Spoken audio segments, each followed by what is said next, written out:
one holiday, the one chag that in people's minds really is kind of like a non-holiday, it's not a non-chag, because unlike Purim, for example, Purim is a even though it's a holiday d'Rabbanan, it's chag d'Rabbanan, but still there's a big suda, there's a big people dress up, and there's you have the Megillah at nighttime, in the morning, so it has a feel of a chag Purim, right? There's what to do. Plus the suda itself is like, it's basically it's a big deal. And you have four mitzvahs. You have four main mitzvahs. You have Megillah, you have Matos Ganim, Mishloach Manas. You have the suda itself. So even though it's a chag d'Rabbanan, and also because it has to do with the first Beis Hamikdash, which is closer to the time of the Beis Hamikdash itself, and it was more of a Tanachi type of experience. So Purim has a chashivah. It's not to mention the fact that Megillah itself is part of Tanakh. So it has a sense of Torah aspect to it, Purim, as opposed to Chanuka, which comes along much later on. We're talking about the 36th century from Ma'aseh Bereshis, from creation. It comes at a time. It's the second Beis Hamikdash, but the second Beis Hamikdash already was built by Herod, and it didn't have the same kedusha that the first Beis Hamikdash had. And history was kind of like falling apart for the Jewish people at that point in time. The Yavnim were in control, and you have the Greeks basically in control. So latkes, the menorah is special. Right? The menorah is a special opportunity, it's a special time. The idea of being around as a family around the table or outside, and like the menorah, there's something very special about that whole opportunity, that whole time period. Yeah, it's fun. You do the dreidel itself to remind us what took place back in the time of the Chashmonaim, where they had to pretend they weren't learning Torah, so they played dreidel and different games. And then you have latkes. You have oily products. Before I got to Israel, I never saw sufganiyot. Before I left, already the sufganiyot were being sold. Right after Sukkot is over, it seems like basically right into sufganiyot mode already. And it's like the boxes with the white sugar stuff, it's already. And you can see as Chanuka gets closer, people are more get eaten faster. People don't want to get into Chanuka mode too fast. But aside from that, Chanuka doesn't seem very much like a holiday in the Torah sense of holiday. And even the meals, like it's certainly a mitzvah. It's mitzvah reshus, and a person should wash. A person should have a suda during Chanuka. It's a suda. It's like giving thanks to Kodesh Baruch Hu. And everyone knows about the miracle of the battle and the miracle of the oil. But again, when it comes back down to it, people don't think in their minds that it's anything special in terms of opportunity for growth, like let's say maybe Purim does, or Pesach, Shavuos, and Sukkot, and others, these Chagim, right? So, like everything else in Yiddishkeit, right? The obvious is not so obvious, or the obvious is not really what's going on over here, and the least obvious, the less obvious something is, the deeper it can often be, and the more it has a key, because the bottom line is that Kodesh Baruch Hu wants us to think. That's the bottom line. Kodesh Baruch Hu, He wants us to use our brains. He wants us to work for our efforts. This week's Parsha told us all these Parshas are getting to the Chanukah mode. We'll see next week also Parsha Yetzid, but it's already these Parshas, as opposed to the rest of the year where you have, by Purim, we changed the Parsha to suit the Chag itself, because we're not holding in Parsha B'Shalach. At that time, our Parsha Kiseitze, which talk about Amalek. We're holding, in a different Parsha at that point in time. So to change it by Pesach, Shavuos, and Sukkot, Parshas Emor, we switch it around. By Chanukah, we don't have to do any changes, any shinun, because the Parsha themselves, they play into the whole Chanukah mode. So in this week's Parsha, we have the birth of Yaakov and Esav, and Yaakov is holding onto the heel, and Esav is called Esav because he's a sui. He's already made, right? Fast food. He says, show up, right? Go, right? The Egel Zahav was already made. A major aspect of the Egel Zahav that people don't pay attention to is the fact that they didn't craft it. They didn't take the gold and melt it down and then craft it. Rather, they threw the gold in, and a special plate went in as well with it that had the words Alei Shor, and Bilam's sons were amongst the mixed multitude at that point in time when they did some witchcraft. But the Egel Zahav came out not just alive, but came out already made. It came out already prepared, because that's Asa's world. Right, fast, easy, available. They want Olam Haba, the Gemara says in Olam Hazeh. They're not, they work very hard. In the end, what they want. You look at the business world, people work very hard, but only because they have to. Ideally speaking, they'd rather just have it available to them, just there right now. Yaakov understand that lafum sara agru, this world, according to the effort, is reward. And you have to work for what you want to achieve in this world. So Yaakov is prepared to work, holding on to the heels, coming out. He has to build himself up. His life is trials and tribulations, and because this world is a world of effort, right? It's a world of extending yourself, of Mesiras Nefesh, because that's the currency of the world to come. And through that, you build up and you get towards a conclusion. And everyone knows that's the way you acquire it. That's the whole idea of kinyan, of acquiring a concept, is through the effort. So that's why three things in our Shloshim Matanzot Tovos, three good gifts that Kosh Baruch Hu gave the Bnei Yisrael, Klal Yisrael. But it can be Yisurim. They require to be Yisurim. Torah, Eretz Yisrael, and Olam Haba. Each one is acquired by Yisurim because it goes hand in hand. To acquire something, you have to give up something. You can't acquire something for free, right? Even though halachically, technically speaking, even the truth is, requires, for the most part, three people to determine this belongs to somebody. But for the most part, it's never the same thing. Unless you actually extend yourself, which is why people put money on the wall. They open up a bake shop, open up a store. The first $10 or 10 shekels they make, they put up on the wall over here. And say, like, what do you do that for? The whole point of going to business was to paste Scotch tape your money to the wall, right? Just buy cheaper wallpaper, right? No, because that's my first $10. I worked for it so hard. So Torah wants you to work. It wants you to think.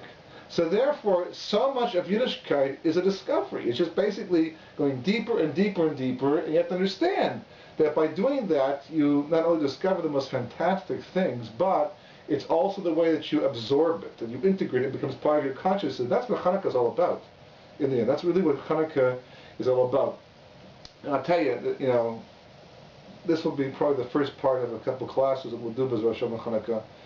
But, one story story is worth 1,000 words, especially if the story has 1,000 words, but stories with 1,000 words, and it often, illustrates the point that you want to make, and you can build around it, and which is exactly what we'll do over here, because this happened to me personally. It's a story that, for the most part, I tell every year at Hanukkah time, because when a miracle happens, you're supposed to be farce in the miracle and tell it over, but I'll give you the shorter version of it.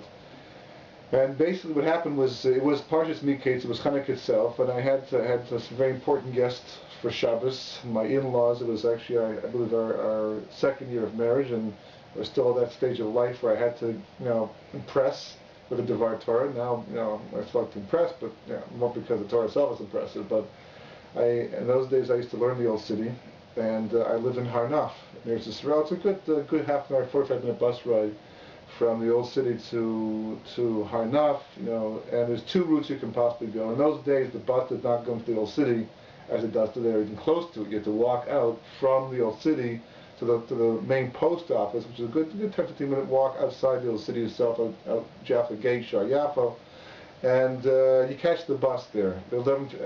It's really it was 11:15 bus, so maybe, I don't remember, maybe one or two buses did come down at that point in time, but 11 or 15 bus, which goes to Harnaf, you're going to catch across the main post office. And it was a beautiful sunny day, Erev Shabbos. I'd come in Friday morning, and I had my challahs, which I bought, and different things. And as I was walking towards the bus stop, I thought to myself, which bus should I take? The 11 or 15 bus. Both will end up in Harnaf, but they have different routes. The 11 bus goes through Machane Yehuda. It goes down Yafa, past Machane Yehuda, which Erev Shabbos, anybody who's been there to Israel knows that Erev Shabbos, Machane Yehuda is a balagan. There are people walking back and forth, the traffic is always being stopped, it's not so easy to get through. But the 15 bus turns down Rehov Strauss and goes through Meir Shirin, which is also balagan, maybe even a bigger balagan, depends upon the situation, the time, and I thought, I'll take the bus that shows up first. And my mazel, they both show up exactly the same time. The 11:15 bus, they'll follow one another. So I thought to myself, now what do I do? That takes away my easy decision over here. So I looked back and I said to myself, they're all piling the 11 bus, which is first. I'll get on the 15 bus, and maybe I'll get a seat. So I ran to the back with my packages, and I got on the 15 bus, and much to my chagrin, the bus was not empty. The bus was completely full. And I thought, okay, I'm on the bus, and hopefully at some point in time someone will get up, and I make my way to the back of the bus with my packages, and I'll squeezing through, and there's one seat open, available towards the back of the bus. Right in the corner, the very back last seat. And no one's sitting down. And I'm looking around, because I don't want to be a chibul shem over here, taking a seat doesn't belong to me. And I'm looking around, and no one's sitting down. So I thought maybe there's bubble gum, something in the seat I can't actually see. So I check the seat out. Nothing. No one's sitting down. The seat looks clean. Needs done met, as they say, it's like set aside for me. So I just took that seat and I sat down. I thought, oh, this is fantastic. I have a good 20-minute bus ride ahead of me, and I'm going to, be able to relax and enjoy myself. And not only that, it's not just a seat, but it's a seat way out of the way from all the other, things that are going on in the rest of the bus. So I sat down, and the bus goes on its way. And once I was finally comfortable, and I had my packages arranged. So I took up my chumash because the truth is, what happened was before I had left, I used to do this all the time, was to use my time properly. I would look at the chumash just before I would leave the yeshiva in the morning, and I try and find a kasha, try to find a question I could think about on the bus on the way home, work it through. So that way I would do my Gemara first and do a little parsha towards the end, and I had what to think about as I'm walking, as I'm driving. And I did exactly that, and the kasha I had that morning, interesting enough, it's amazing how you can read something over and over again and never notice, never ask the question. But there's one Erev Shabbos that occurred to me that we know in Mitzrayim is illicit, as terribly immoral a place it was, that they still have problems with adultery. Because that's why Abraham said, pretend you're my sister, not my wife, because they'll kill me for you. Murder is not a problem, but adultery is. So they'll kill me to make sure that you're a single woman to take you back to Paro in the end. So we know that adultery is a problem. Now Yosef was in jail because he was accused of adultery with Ashes Potiphar. And they've got a problem, because Paro's dream, but no one can interpret the dream properly. They take Yosef out. This is Pashas Miketz, right? Take him out of jail. And they stand him before Paro, and he says, I hear that you can interpret dreams, that you're talking to a felon over here. You're talking to somebody by Egyptian standards that basically belongs in jail, and you're asking him his opinion, his advice about what the president of Egypt is thinking, how interpreted, basically. Not just that, but they make him viceroy. They make him second in command. I thought, well, how could they do a thing like that? How could they just take him out and just, you can't justify it. It's like taking a felon and making him vice president. Okay, some people say this goes on anyhow, but I thought it was a good kash. I thought it was interesting to think about, at least on the way home. And as I sat down, I opened my chumash, my little pocket chumash app, and I thought to myself, here's my chance to think about this thing, work it through, and I'm sure there must be an interesting Devar Torah somewhere there for the Shabbos table. And the bus is going down Jaffa, it turns down Strauss, and then it goes down Rehov Malch Yisrael, if you know where it's Israel at all. And the bus stops, one of the main stops there, Malch Yisrael. And I hear the doors open, but I'm like, I'm into my own learning right now at this point in time, and I'm not really paying attention to what's going on. But I hear people getting off, and I hear people getting on. But what caught my attention was that some man got on the bus, and as he's walking towards the back of the bus, he's crexing, like, it's like he's obviously tired, he's obviously worn, right? And I'm thinking to myself, the only seat I can see that's available right now, and he's walking right towards, is right next to me. And I could tell by the way that he was crexing that he was a talkative type. And I didn't want to talk. I wanted to work in my chumash, we're about 1/3 the way home right now, and I got, maybe another 10-15 minutes to work it through, and after that, I get off the bus, I go right to the house, start washing the floor, cleaning the bathrooms, not much time to think about, Divrei Torah from that point onward. It's a short day, it's winter time.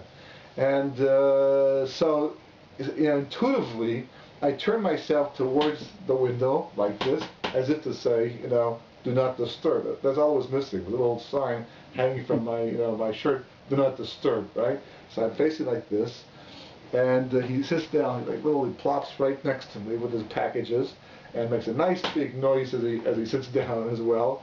And I hope I'm safe at this point in time, angled away from him. But no, right? As I was right, he was the talkative type, and he says, you're learning chumash, right?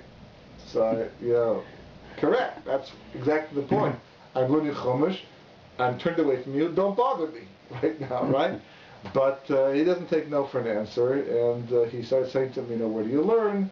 And as Hashgacha Pratis would have it, because Chanukah is all about Hashgacha Pratis, right?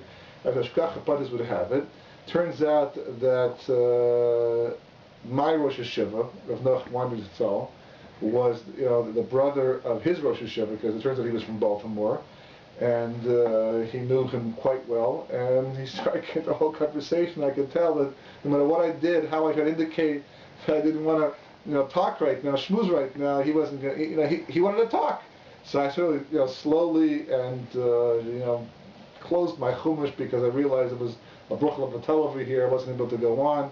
And he started telling me all these stories, and he says, he knows, Rav Yaakov's son, and he made the shidduch for his son, and I'm getting the whole family tree over here in 10-15 minutes from a total stranger, because he knows, his Rosh Hashiva was the brother of my Rosh Hashiva, and I'm watching this, going in the street, and returning left, and going across the city towards Givat Shaul, and he's still talking. Right? He's going the full distance. He's going right to Hainaf with me, even further than my stop. My stop was the first stop of Rachov Chaitai.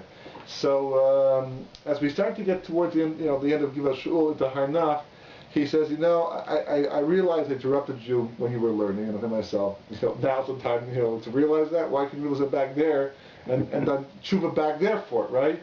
He says, the least I can do is give you the Dvar Torah before you get off the bus. So I thought to myself, well, I guess you can, because I don't have one myself for the Shabbos table, so at least I'll have your Dvar Torah for the Shabbos table.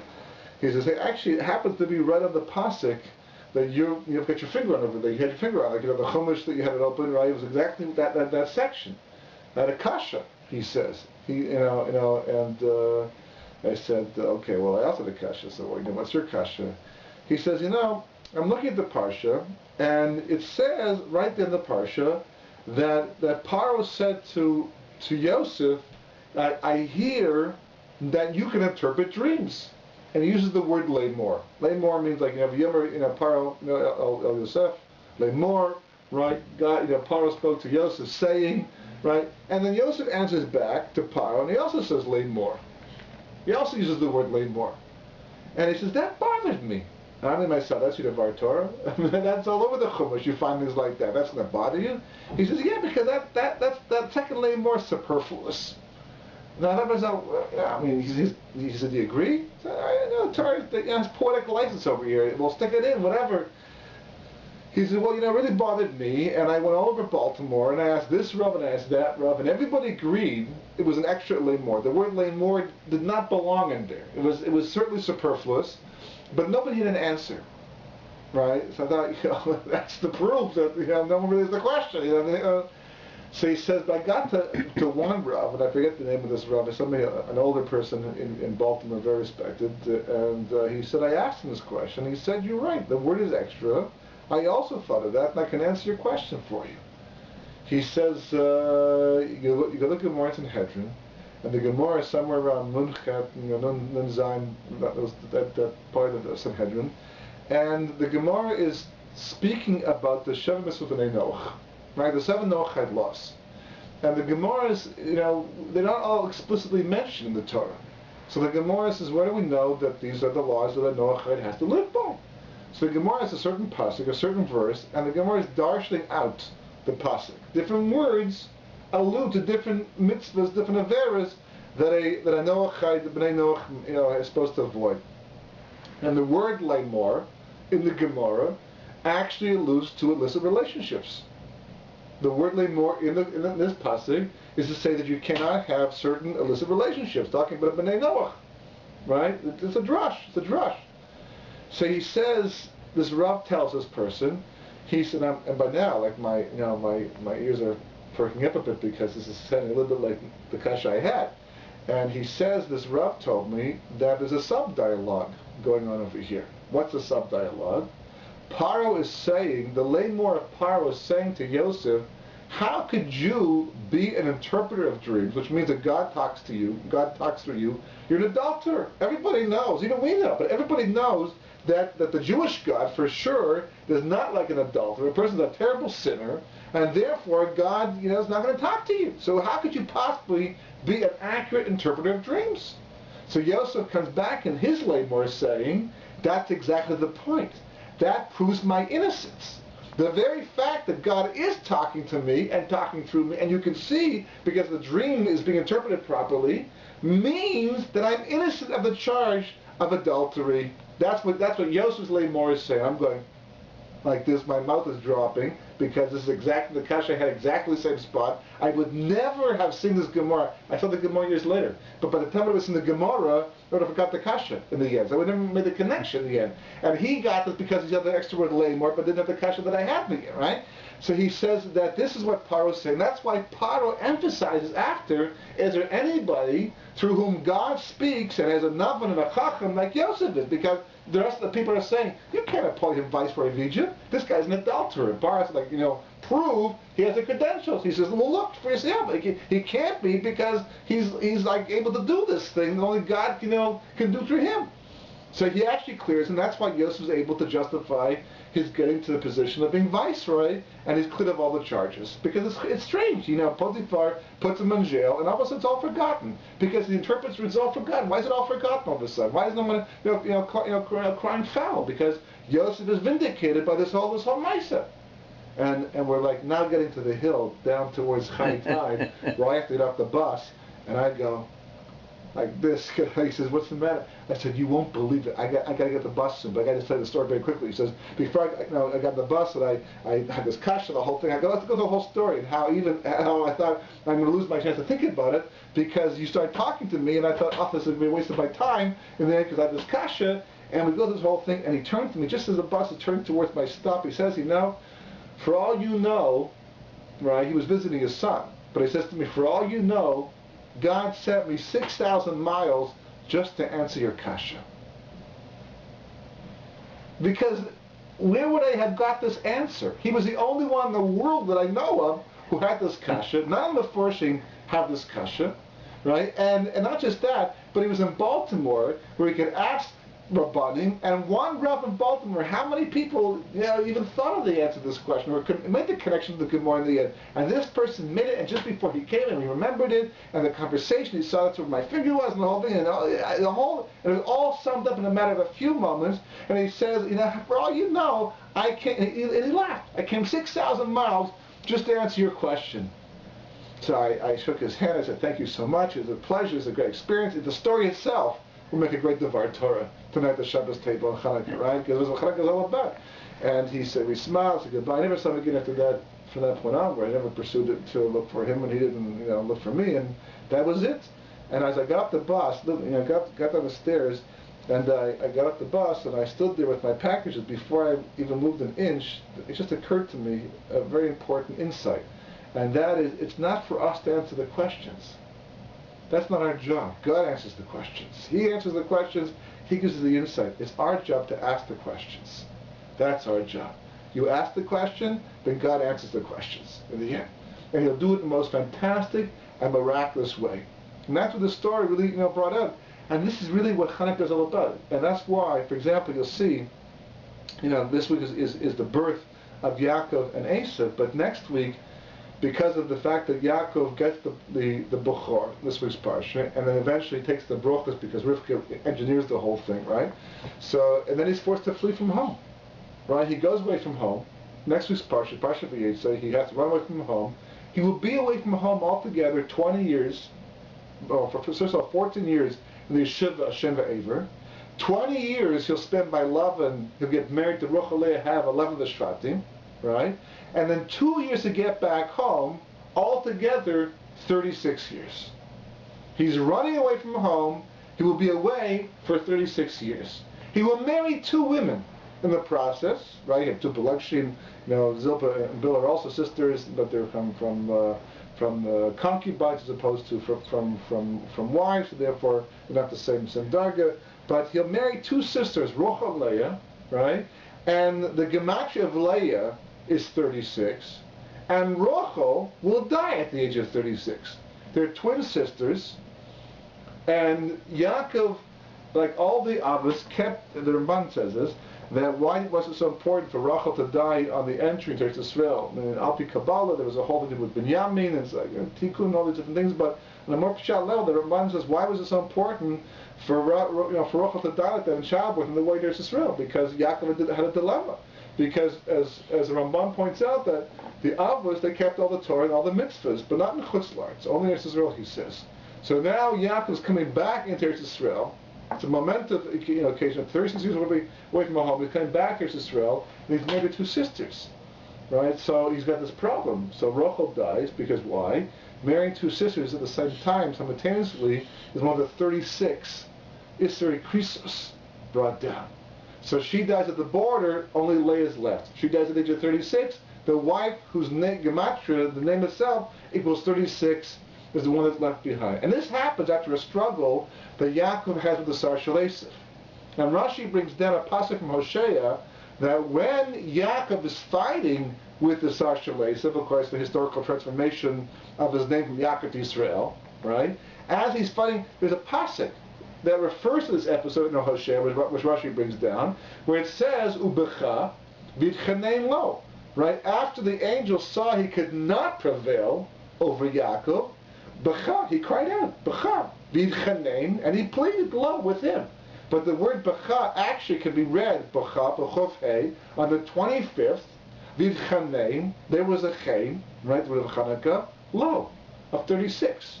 Somehow by struggling with this angel and going through all that Yaakov went through, right, that it was a Hanukkah miracle. In fact, the most bizarre thing that comes out of all this, the Maharil brings down, very, very strange, that after he fought with the Malach, with Sar Shalesif, right, and he got up, and he was limping and he had to be healed, right, it says, V'yizrach lo as a shevesh, right, that the sun shone for him. The Maharil says, what shone for him?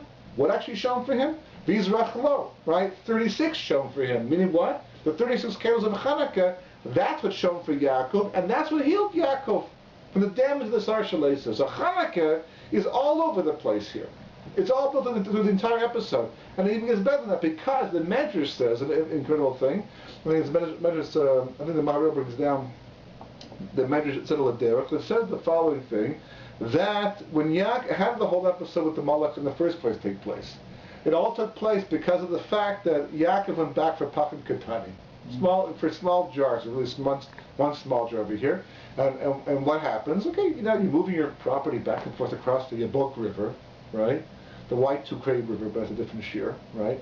And you're going back and forth across the river, and you're up behind some small jars. So he goes back to the Pachim Katani, small little jars, and he meets the angel. He meets the stranger. They fight the entire night, and through this, by going back to these small little jars, his name is transformed from Yaakov to Yisrael, which of course is the namesake of the Jewish people. It symbolizes everything we're supposed to be able to achieve historically and accomplish as a nation, right? So the Medrash says that HaKadosh Baruch Hu said to Yaakov, because you endangered yourself by going back to these Pachim Katanim, I will reward your descendants with a Pach Katan too, the Pach Shemen of the Chashmonaim. And at first we said, Ma Kasher ben Zelazeh. What is the connection between going back to some small, insignificant little jars of what? My stomach, they're empty, right? And the connection to the Pach Shemen later on at the time of the Chashmonaim. Pach Shemen is The small little jars of oil, right? The time of the Chashmonaim.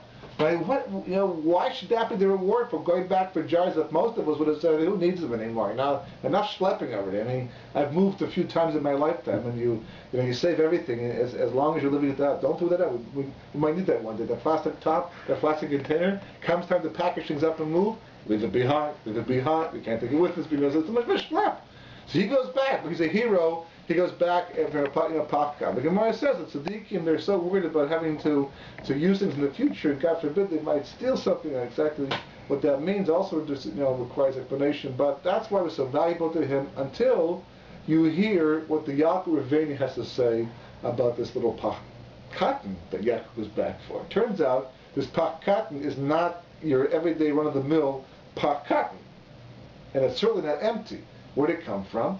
So he explains that when Yaakov Avinu ran away from home, in next week's Parsha B'Yesei, he gets to Har HaBayis, he goes and comes back, right? And he has his famous dream. In that famous dream, he has a dream of the Malachim going up, coming down, different interpretations, exactly what he saw. The Sulam, the ladder, right? That's what he has to dream of. And the next morning he wakes up and says, I didn't realize how holy a place this was. It's none other than Beit Elokim, this is the Shar Shamayim, and he builds them at Seva. And the Medrash says he actually took the stones of the Akeida that Avram became used. one stone. There became one stone in the That was the night before, right? When there he was were sleeping. 7 stones, otherwise multiple stones the night before. There The night became before. one stone in the morning, Right. and that was the stone he used for the Mitzvah. Okay, well, Isn't that correct? no, I No. think that they just became one stone. I think maybe he used it also, but according to maybe there's different midrashi. But one midrash says he took the stones of the. I don't know. Maybe it was all the same thing. That those stones are the ones Well, that the became Chumash one. refers to stones in the evening, and in the morning it's one stone. It's talking No, about heaven. that's for sure. We know they all came together in his head. The Medrash says that was one of the simanim.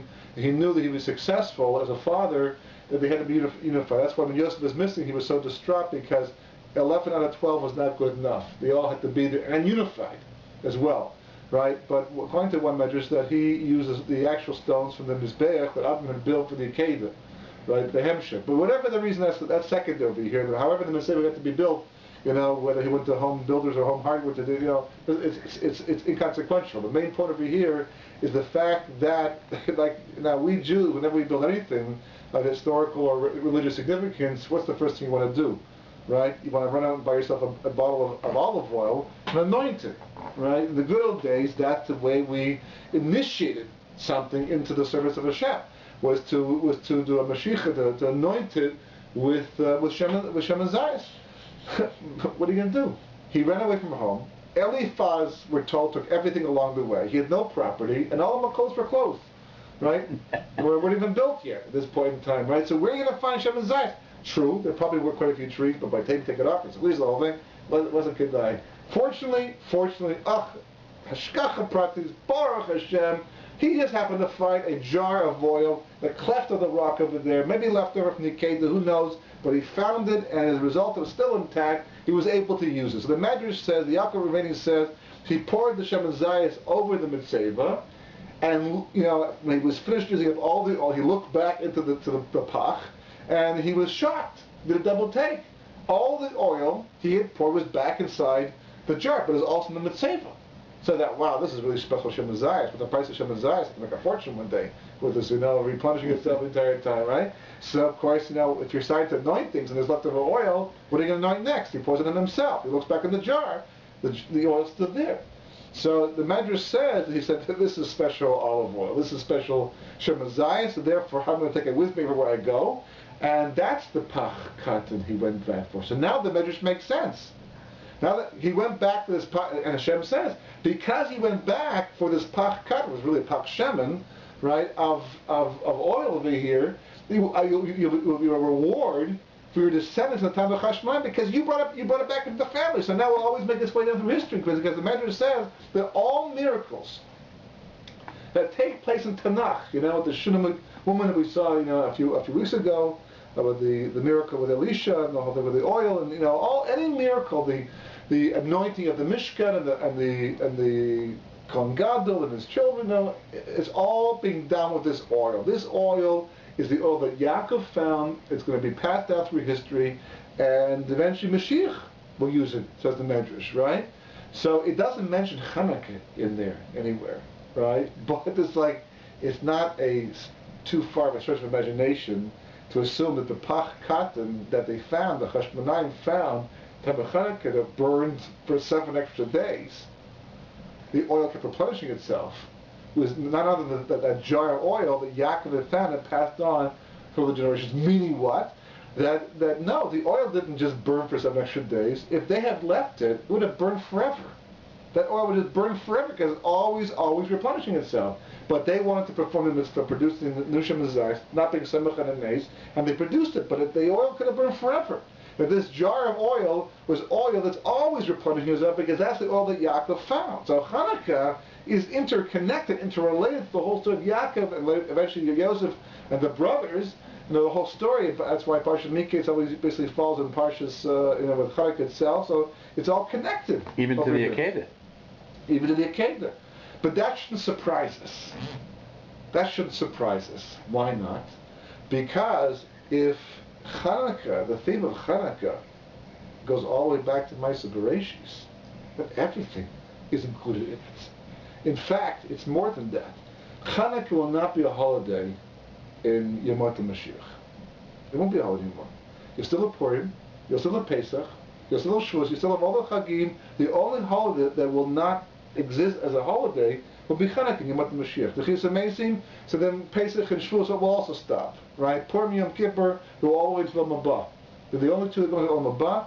Chanukah stops being a holiday already in Yom Mashiach. Why? Because we know that a holiday is like a door opening up, right? And there's light. Let's say there was a black solid door. And there's light on the other side of the door. You can't see it. You open the door, boom, the light comes in. Right? So every Chag, every holiday is a door that opens up to a light from another dimension. So Pesach and Shavuos and Sukkot, the Leshem explains, is a light that is rooted into Chis Mesim. The period of time called the Chis Mesim. When you celebrate Pesach and Shavuos and Sukkot and whatever other Torah holidays there are, you are accessing a light that belongs to a different Tekufah, a different time period altogether, and it's a special opportunity only for the duration of time that the holiday actually exists. So once you go into that period of time where that light shines every day, do you require a special holiday anymore? No, because it's not unique. So therefore, if Chanukah stops being a holiday in Yom Mashiach, it's because every day of Yom Mashiach is Chanukah, which means that Chanukah itself is the light of Yom Mashiach. And on the 25th of Kislev, when you light the menorah and you celebrate that holiday, you are actually accessing the light of Yom Mashiach for 8 days. That is the opportunity.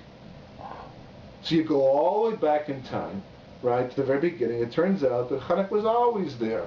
Just like Purim, all the Chagim, Ben Bagbag says, turn the Torah over, it's all inside. Torah is the blueprint for creation. This moment is in Torah.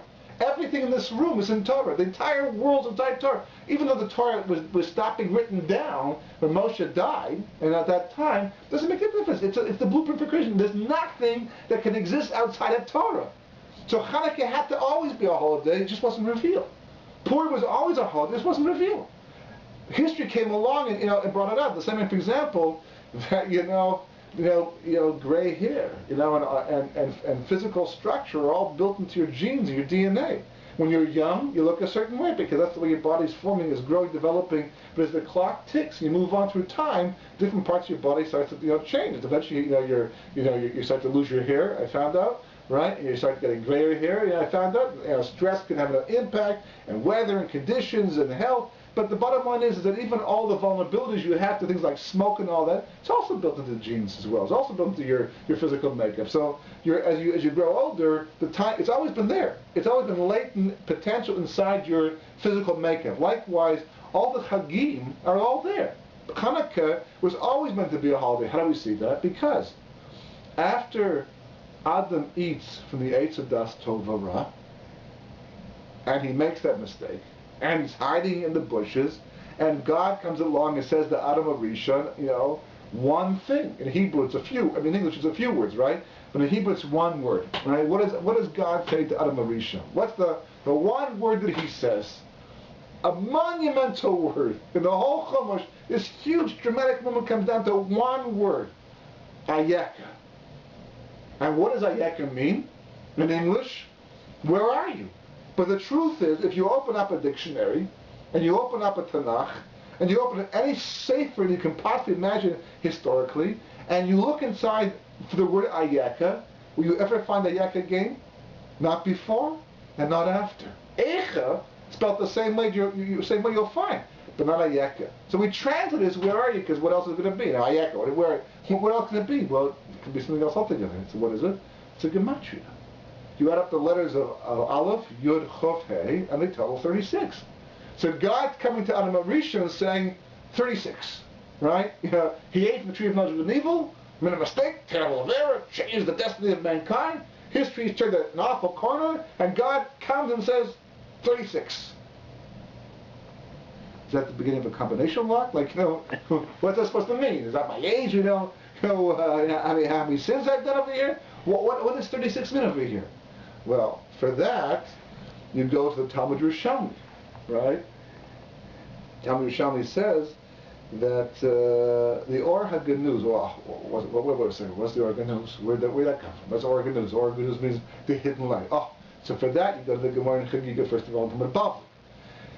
And the Gemara says, and Rashi brings it down right there in the Chumash, in the fourth pasuk, when Hashem did a Havdalah in the light to separate between the day and the night, and the light, the daytime and the nighttime, and the light and the darkness.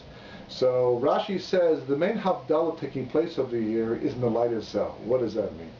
Well, the light that God made in the first day of creation is not this light. It's not the light of the sun, the moon, the stars, because they don't come to the fourth day of creation. It's not incandescent lighting, because Westinghouse not created until thousands of years later, right? So then what light is this over here? So Rashi says it's a supernal light. It's a special light that God hid away during the first day of Ma'aser Bereshis. Why? Because he looked down the road and he saw that Rishoyim are going to live and they're going to exist, and they're going to abuse the light. No good, no good.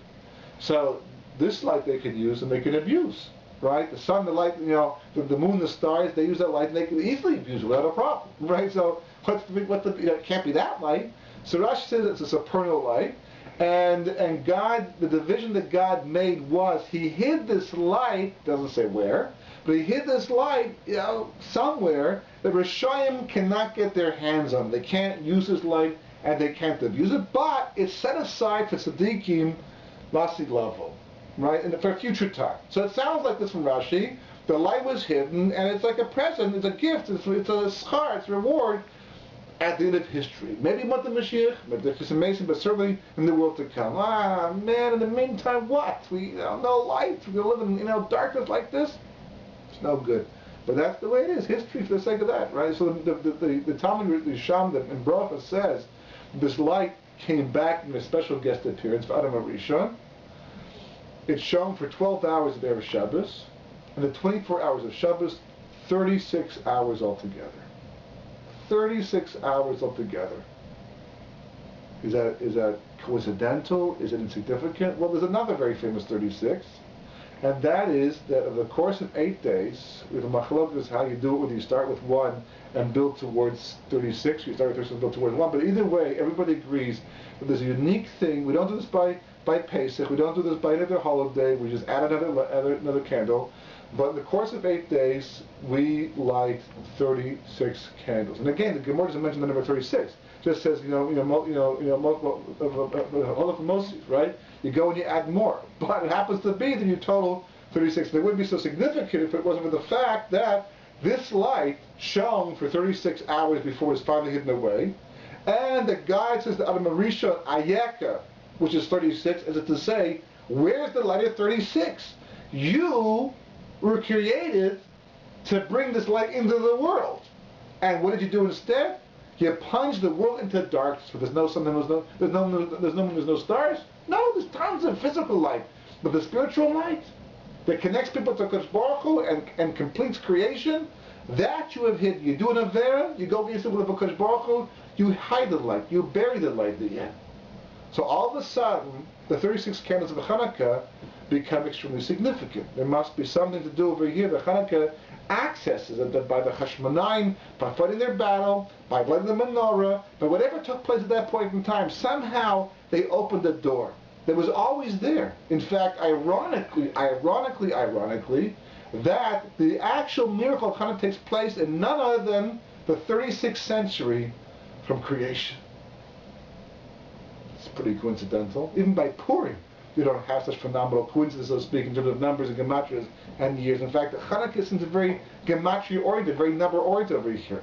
But certainly whatever Yaakov is doing is tied back to Hanukkah, right? And this whole thing with the Shem Zayas is all tied back to Hanukkah somehow. In fact, the Zohar says that Shem Zayas actually presents this light within creation. Again, it says no coincidence that somehow it's all tied together. The question is, what exactly is it? How does it manifest itself, and what it do with the ched itself? So that's why, for example, that they point out that the gematria of Mashiach and Nachash are the same thing, because when Nachash came along and caused Adam to not pursue the light, to make the mistake and hide the light instead, Mashiach was just the opposite. He's the tikkun to bring out this light in the end, and Mashiach, of course, means anointed one, which again ties back to the whole idea of Shem Zayas. So the question is, what exactly, what's going on over here? How does it manifest itself in the stories of Yaakov, Yosef and his brother, and Yosef and his brothers, the whole episode, because we'll also see that by Yosef, Chanukah is all over the place with respect to him, and not only that, but later on when it's brought down in Parshas Miketz, when the brothers come back a second time, and Yosef is going to dine with them, and it says, right? Check the animal and prepare it. We're going to have a suda together. It's pointed out, the words B'tuvach B'tavach itself, B'hachein, the last 5 letters spell the word Hanukkah, and the Gematria B'tuvach B'tavach is actually 44, which are the 36 candles of Hanukkah, plus the 8 shemashim. Okay, again, what's that supposed to mean? What's the connection of this story to Hanukkah itself? Because we know they're both both very, very powerful themes, but how do they dovetail? How do they come together? And not just that, but how do they help us? How can we use this, especially at the end of history? Because this holiday, Hanukkah itself, didn't last very long. It lasted a very, very short period of time. The victories were short-lived, but it was the last holiday that was established by the rabbis, the Jewish people, going into the long and bitter exile of Asa. Somehow Hanukkah is our lifesaver. Somehow it's the life raft. It's the thing that we use to hang on to Kosh Baruch Hu to the end of history and survive the test. As Rashi points out in chapter 38 of Eov, when Kosh Baruch Hu was reprimanding Eov and saying to him, how can you question my hashkacha? Have you ever lifted the world up from its 4 corners and shaken it like a dirty, dirty talus? And Rashi explains what does this mean? It means that toward the end of history, the Kosh Baruch Hu is going to take the world and shake it out like a dirty talus. And those people who can hang on will hang on, and those people who can't hang on will fall off, and they'll fail the test. So what does it mean? Is it a massive earthquake, or we're going to be suffering, some kind of like alignment of all the planets in the solar system, like all these disaster movies predicting, and the whole world's going to shake? Maybe that's part of it. But the main explanation is that because Baruch Hu will perform events, things will happen historically, or allow things to happen historically, that will push and challenge the faith of a Jew. The shaking itself are the faith-shattering events that will occur at the end of history. For example, the losing of Gush Katif. We're so close to Gula. When we lose Gush Katif, it seems like somebody steps backwards. All the suffering, all the anti-Semitism that's developing and building towards the Jewish people, and the anti-Israelism, all the pressure that we land to people who for sure not only don't deserve it, but it's so dangerous. Everything's going to be so backwards. The Gra says it looks backwards. It's really going forward. Somehow, this is all part of the test. The events are secondary. The test is primary. Because Baruch Hu is saying, how much do you believe? How clear are you? Right? And this is the whole vision. So Yosef says to his brothers that they come down to Mitzrayim and they're terrified. And Yosef says to them, he says, no, don't worry, no hard feelings over here. I see it. I can see. Can you see it too? It's all in the Shemayim. Because Baruch Hu arranged it. It was all Ashkacha Pratis. And now you did what you did, and you'll pay for that anyhow. But you did what you did over here, and you thought you were doing this, and then this happened instead. And look, you wanted to stop me, but I became viceroy instead. I had my dreams. And look, it's all Ashkacha Pratis. All in Shemayim. Can you see it? Can you see it? Not exactly. They can't really see it. Right? They're still suffering from the Shechem mentality. That's what they sold Yosef. Right? Shechem mentality. Right? You take the words Baruch Shem Kavod Malchuso Ve'ed. Right? These words we say part of the Shema, which allude to Kosh Baruch Hu's Shkach in everyday life. The Roshi Tevis are the words B'Shechem Lamed Vav. Right? In Shechem 36. Right? Beis Shin Chof Mem Lamed Vav. And that's what's going on here. Like later on, Yosef and his brothers will stand before Yaakov. Yaakov wants to megala to them Kates Hayamin. What's Kates Hayamin? Yom HaMashiach. Right? So we're back to Yom HaMashiach. Chanukah. It's all for Chanukah every year. Nevuah leaves him. He loses the Nevuah. Right? What does it mean? Where are we holding over here? So Yaakov thought maybe they haven't fixed things up. They haven't rectified their mistake of what caused them to sell Yosef back in Shechem and make Hashem take a shuli with Yaakov Avinu. So he says to them, is everyone okay over here? Like that Abraham had Yishmael and Yitzchak had Esav, and maybe one of my sons aren't okay, not Beseder. So they come back and say, Shema Yisrael, Hashem Elokeinu Hashem Echad. Right? The Shema, the creed, the mission statement of the Jewish people. That's what they say. Just like Kosh Baruch Hu is one in your head, your mind, your heart. Likewise, is he one in our mind? How did they answer the question over here? Is everyone okay? That's what Yaakov is saying. Are you real with Hashem? Are you real with Hashgacha Pratis over here? Are you real with that? Well, the Shema has 25 letters. The light of 36 is also an inyan of 25, because when Hashem makes the light, the Torah says, Yom Elokim Yehi Or, V'Yehi Or. And the gematria of the word Yehi is 25. 25 is the light. And the 25th word in the Torah is Or. And Chanukah falls, the only holiday that falls on the 25th day of the month. And the word Or itself shows up in the Chumash 36 times altogether.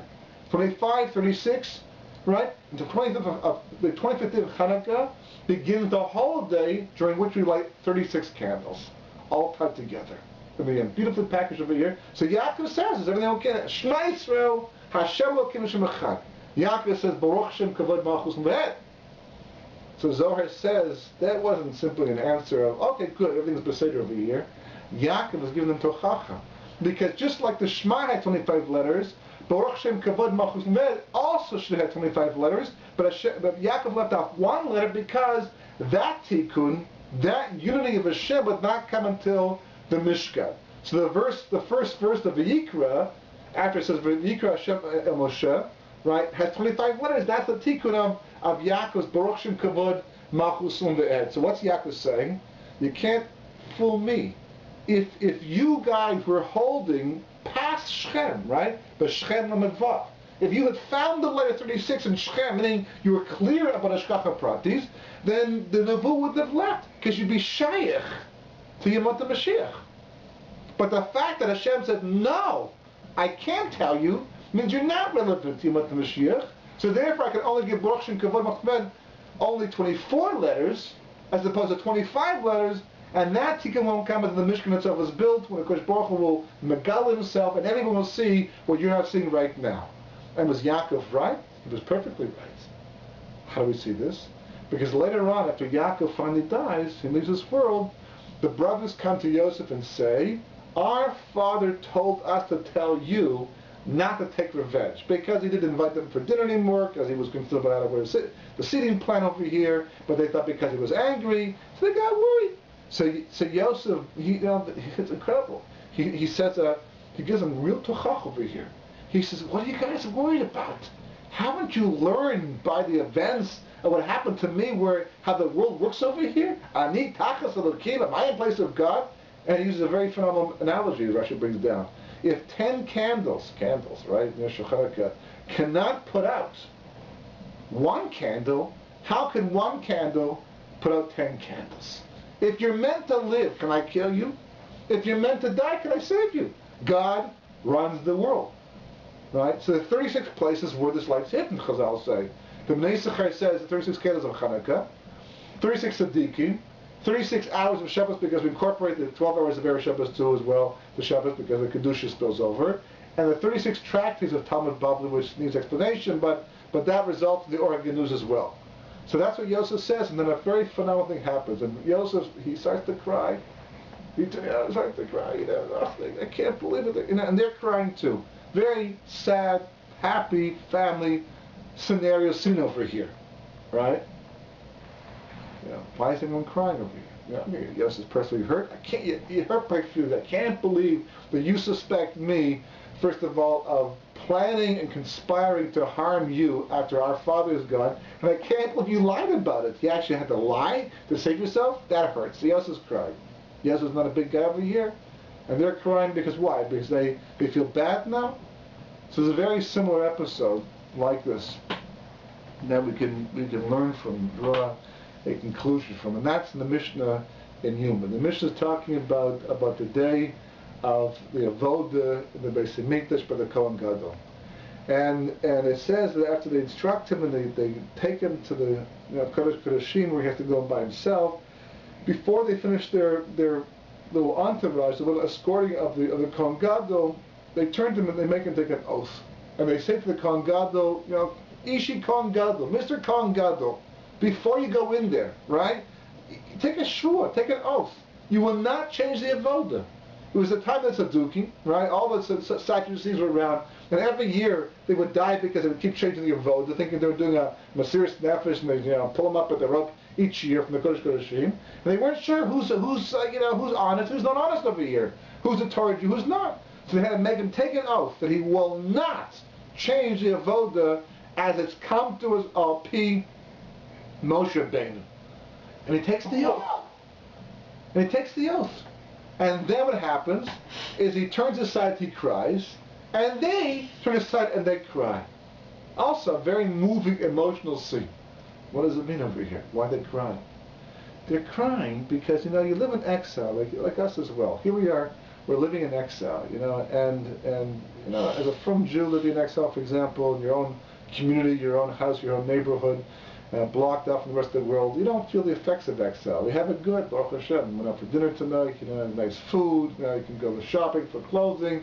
It's like so convenient. And then you see Jews driving on Shabbos, or see people doing things, getting married to Gentiles. And then you start to feel, this is exile, and Jews fighting amongst each other, and the pressure put on Israel. So now you start to feel the pressures of exile, right? So here they are, they're putting up with the Sadducees and doing whatever, but all of a sudden the situation is so bad. Why is the Kohen Gadol crying? He's saying, I can't believe it.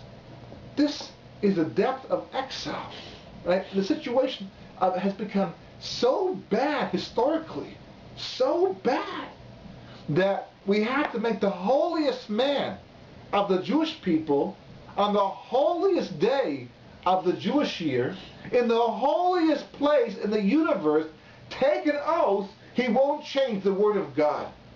That's bad. That's the depth of galus, of exile. Oh, that's really, really very badly hit. That's when he felt it.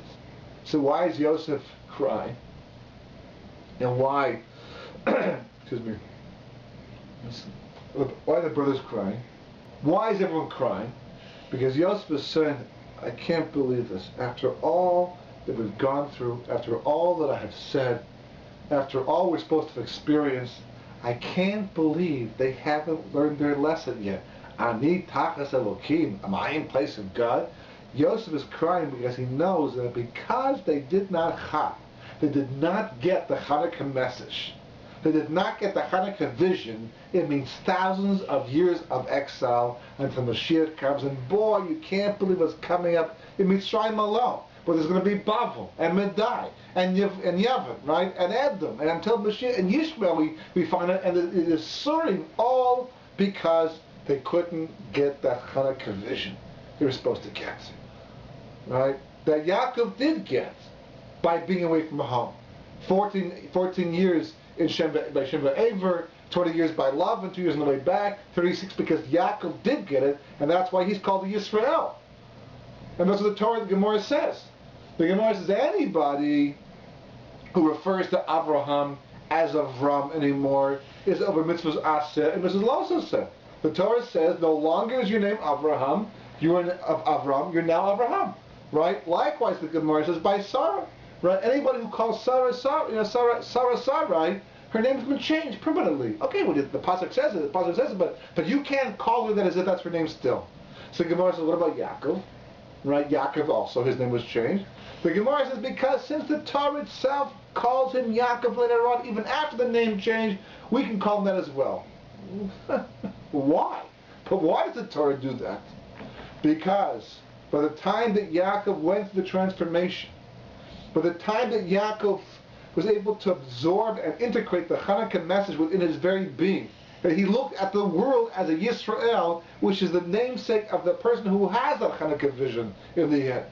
By the time he was able to do that, 11 of the 12 Shvatim were already born. The change was to him personal, but not to them. The Torah, Abraham, he was changed, was transformed completely. Yet Sarah was transformed completely. It was affected completely. It was all over. But the transformation of the Yaakov Yisrael, what Hanukkah does to a person, that was personal to Yaakov. But the Shvatim have been spending the last 3,000 some odd years to integrate it into their own being as well. It's all been about getting this Hanukkah vision, somehow accessing the Or HaGenuz. In fact, the Leshem goes so far as to say that when it says that Hashem made a Havdalah, He distinguished between the Or HaGenuz, and made it that only for Tzaddikim Lasid Lavo, it does not mean Lasid Lavo and Yomot Mashiach Techis HaMesim. It means from that point onward, from the moment that Hashem hid the light itself, from that point onward, the only people who will be able to access the light are the people whose actions, whose vision allows them to see it. Tzaddikim can look at the world and they can see the Or HaGenuz. The Rishayim, they can't. No matter how hard they try, they will not be able to access it. The key is going to be their Chanukah vision. And you can be from, and a person can be living by all Torah mitzvahs. Look at the Jewish people today. You have tons of people living by Torah, doing mitzvahs, still loyal, but they lack the Chanukah vision.